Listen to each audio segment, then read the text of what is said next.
perfection. So this is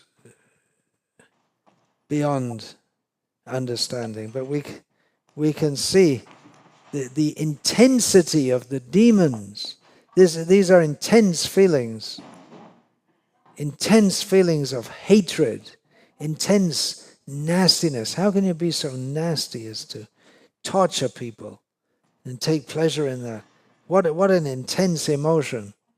So Narad Muni says that the demons in their hatred for Krishna is so intense that they may be more fixated, more Krishna conscious than the devotees.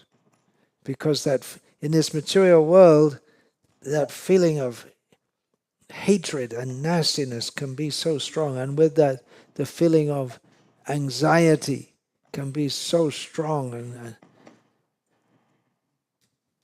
But Chaitanya Mahaprabhu points us to that intensity in love.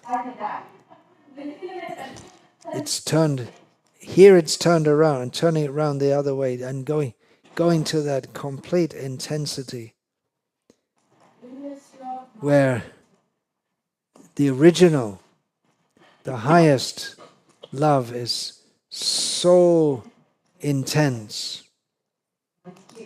So we can find in this description, in the 16th chapter, this is not how people are supposed to be. We're not supposed to be like this. We take it as normal in this world that people are rough and tough and nasty. And I was saying we try to socialize the children so that they are lusty and greedy and proud and all this, but they don't show it too much, or they don't manifest it, or even if they can be less, have these bad characteristics less, we say they're a good person. But the aim of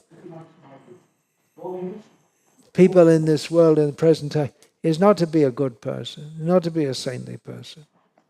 The aim of everyone is simply I, me, and mine, how to enjoy. Demoniac society, demoniac culture. And therefore, naturally, chintam aparimayam cha, everyone's full of anxiety. But Chaitanya Mahaprabhu is pointing us toward the level where we're not simply free from lusty desires. We're not simply on the level of loving God, but at a level where it's so intense that it may, to our vision, appear painful, because we only have experience of it in this world. We can't imagine how the greatest distress can be the highest happiness. It's beyond our imagination, because we're so much stuck in this materialistic way of thinking. So that's another way to look at the 16th chapter of Bhagavad Gita and see how did people get like that?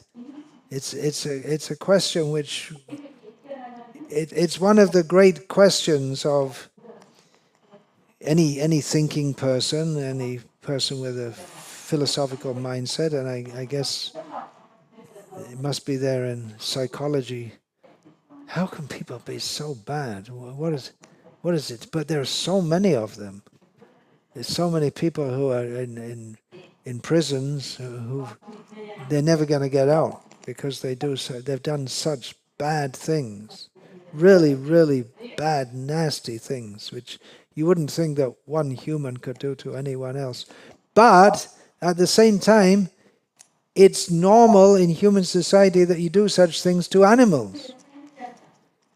And it's just taken as normal. And it's okay, and what's wrong with it? And someone has to do it, right? You have to kill the animals, and how are we going to feed all the people unless you torture them all their life? And they just take it as normal. And then they're surprised that humans act like that. A lot of education needed.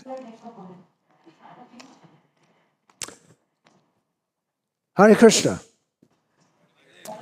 Jayo Jayo Gora Chanda Arotiko Shobha. You're going to leave.